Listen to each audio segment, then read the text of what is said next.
Time we've been talking about crossplay, trials, and these things, and I just kind of wanted to get, now that we have a new team structure and we're working with a really experienced Warframe team, I just kind of wanted to give the latest news on everything that you might have been waiting for word on year over year, just from my current point of view. So Pablo's looking at me with like, what the hell are you going to say about raids and trials? But it's my turn to surprise you, I think. Pablo himself, and no, I'm just joking. No, but I wanted to talk about crossplay, cross-save, raids, trials, just general talking points for things that if you've been with the Warframe community for a long time, usually Steve would say something about these things, and now I'm going to. Now it's you. I'm going to give you where things are and what we're going to do. First of all, I'm going to talk about raids and trials. This is something that I played back in the day, Megan and I, the team, and I think earlier in the year we talked about wanting to bring them back, but we're not going to talk about this or have anything to share until our Veil Breaker objectives are complete and our Duviri Paradox content is complete. So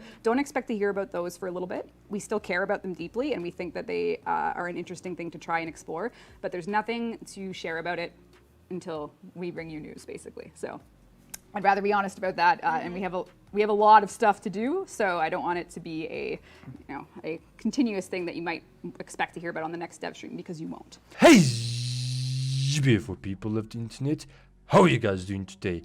Hopefully great, and welcome back to some more Warframe. And just like every other Devstream video I do make, there'll be a link down in the description if you guys would like to go and get every single detail about. In today's video, we're mainly going to be talking about a general summary of what DE did tell us so far. But before we continue with the video any further, ladies and gentlemen, if you guys would like to support me or the channel any further, remember to leave a like, as this does help me out tremendously. Sparking the subscribe button for more Warframe videos and streams. And also, ladies and gentlemen, if you guys would like to play with me during my live stream or outside of YouTube, go and join the Discord server. Without further ado, let's get this video on the road, shall we? So, I do want to quickly talk about the most juiciest parts about Devstream 163, and that is raids. Raids. When Rebecca said raids or trials, I was really like glued to my screen. And let me tell you something, raids will be making a return. Not anytime soon, but they're going to raid at the end of, or the beginning of next year. So not this year, but the beginning of next year. Purely because of the fact that DE obviously has a lot of things planned for us, which is perfectly fine. I'm glad to know that we are still going to be getting our raids back. If you guys didn't know, this was a traditional 8-man player raid, which is basically the end game of Warframe. And this actually was a very, very good feature. And at the end of the day, there was no justified reason for it to be removed. But hey, we don't know what DE's code looks like. We don't know what's happening behind the scenes. All we are the consumers who do enjoy Warframe and give DE continuous feedback. On the 28th or the 29th of February 2018, that is the exact day that they were removed. And I'm happy to say they will be making a return. Next up is we are going to be talking about Veil Breaker, which is the biggest not the biggest content, but the most exciting part about this stream, and that is going to be our next major update. Now, Veil Breaker will be available in September, and they're basically going to be going in the theme of Destiny with the Nightfalls. So basically, when you guys go and complete the new war, which is a prerequisite to go and access Veil Breaker, you'll then get a new visitor in your Drifter camp. There's going to be Carl and this other vendor called Clippers. We don't know what Clippers currently offers, but we do know that we can go and interact with Carl. What is he going to sell? We don't really know. We just saw a general estimate of what he could be selling. Now, during every single week, we're going to be getting the ability to go and play as Carl more frequently, just like how we played as Carl during the New War quest. Except now you're going to be playing a mission where he goes and frees his fellow Grineer brethren, and he starts freeing him, and DE did hint that there is going to be a secret where you need to go and complete every single weekly missions. Next major update is going to be the Archon Hunt. So a bit of a spoiler, if you guys didn't play the New War, go and play it. There will be a link down in the description to my personal playthrough, and it will be suggested to you guys at the top right. So when it comes to the Archon Hunts, they basically think of them as weekly Nightfalls or mini raids. Now, the way that Nightfalls worked in Destiny was basically you would have a 2 to 3 man fire team, and you'd have some modifiers which would make life so much easier. Whether you would have a restriction to your consumables or a restriction to your respawning, and that's exactly what Warframe is doing. Now, every single week there will be a new intel on Archon. So every single week you won't be fighting the exact same Archon, instead you'll be fighting a new one. This is going to be fun. I can't wait to go and do it. You can do it with 4 people, or you guys can do it solo or 2-man. It is entirely up to us. I can't wait to go and dust off the dust off of my Trinity, as I do have a monstrous blessing build. You'd like to know the details of that video, there will be a link down in the description, and of course I'll go suggest it to you guys at the top right.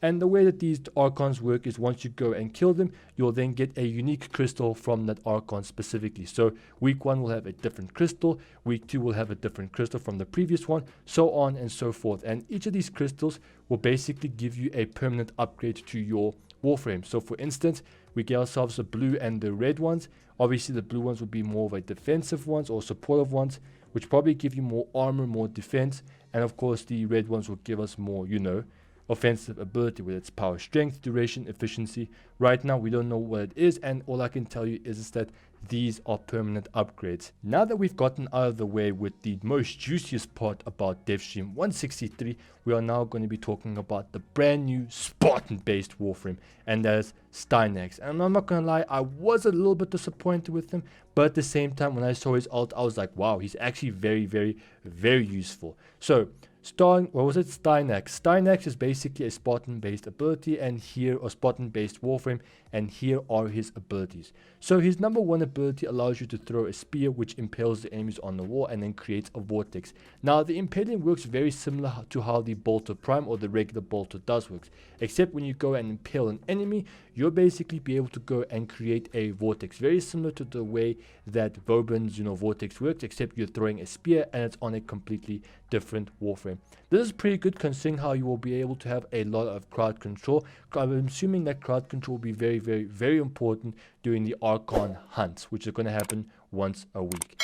Her second ability is going to be a shield bash, which legitimately goes and cuts armor and shields in half. Very useful considering that armor is a major issue, and like I said in the beginning of this video, shields could be an issue with us, especially if we do get ourselves a corpus based raid. Remember, the corpus' biggest strength is their shield, and you know, getting to that shield could be useful, but you could also go and use gas, which you can go completely bypassing it. But hey, cutting down shields and armor in half is still a very useful ability. Steinerx's third ability is going to be, quite frankly, energy regeneration. So basically, if you go and get assists in kills, you'll then go and trigger a shield regen, and passively you'll then go and regenerate your health. And finally, Steinerx's signature ability, or that being his ult, is basically him summoning an army of Spartans and they'll start throwing down spears.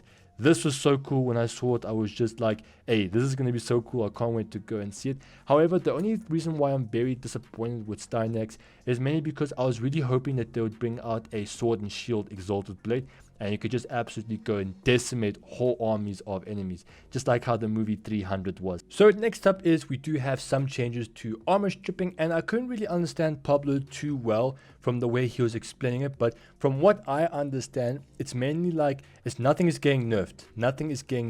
It really sounds like everything is just going to be improved or buffed, because he was saying that how some Warframes would like take, you know, a lot of attempts to go and armor strip an enemy. Instead, some Warframes seem to be improved on their armor stripping capability. Remember, at the end of the day, armor stripping is going to be quite a pain to do so, as armor is a major issue for us.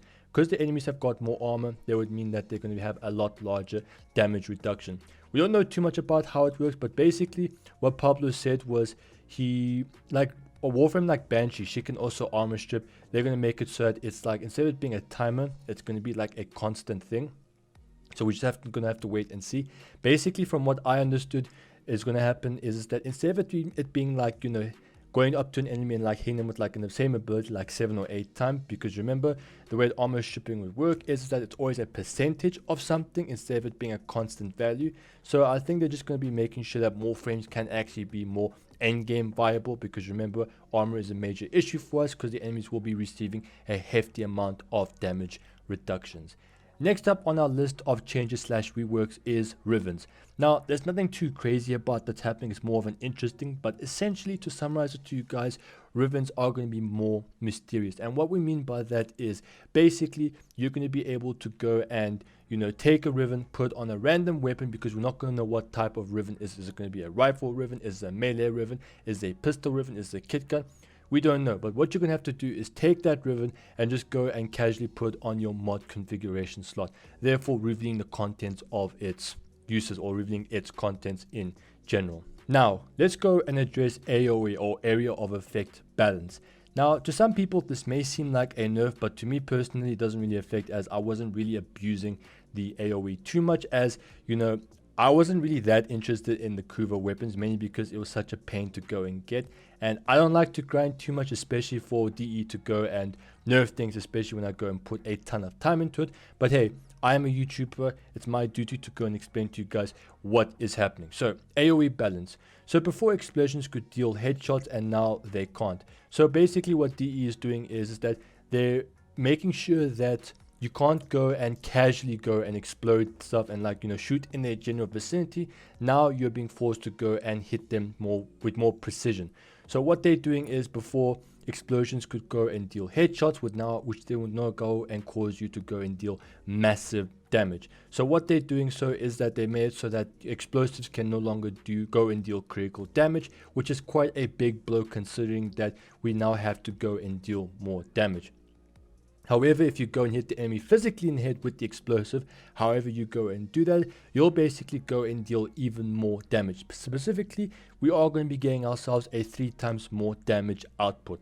So there is that, not too bad, pretty decent if you ask me. At least we're getting like one thing nerfed but the other thing buffed. But hey, this is Warframe. Every time something new comes out, we always do find a new meta to go and roll with. Now, Wukong. Probably something that everybody has been waiting for, and let me tell you, Wukong has been quite hard, well, has been hit quite hard, considering how DE did show how it used to work versus like what they're going to be doing. So with Wukong, previously you'd go and summon your twin or your homie or your celestial homie, let's refer him to that, and essentially he would be able to go and basically nuke everything while you can go and AFK farm for either resources or life support in general. Excuse me again. So when it comes to this new rework or this new nerf to Wukong, basically your celestial twins damage will then be halved, which is a very big blow in considering to Wukong's kit. So there is that. However, if you guys go and, you know, mark the enemy or mark a specific enemy, then the damage will be restored. So basically, DE doesn't want you to go and like AFK farm. They want you to be more involved with the game. So marking an enemy will then therefore deal more damage by your twin. Another thing is that, you know, this is quite annoying considering that, you know, previously your twin would like sit down, relax, and just start endlessly shooting, not worrying about how much ammo they have, and therefore there's this. So now your twin, when the changes do apply, your twin will now start consuming ammo from your pocket. So let's say that you're using the Kuva Brahma, for instance, and you've got like 50 arrows in your back pocket, and your twin starts to fire. Now your twins will then consume arrows from you, which is quite a big blow when it comes to AoE. But hey, I never really used Wukong. Whoever's a Wukong main, I feel really bad for you. But we do have some good news, and that is Wukong's Exalted based ability.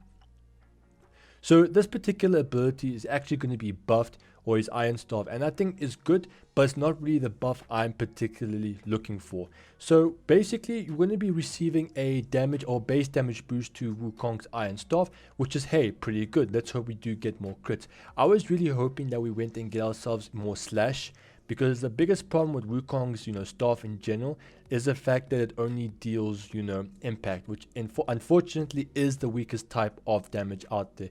I do know, I have heard that you can go and like lower or armor strip an enemy's, you know, armor with impact if you guys do decide to go and hit with enough impact damage.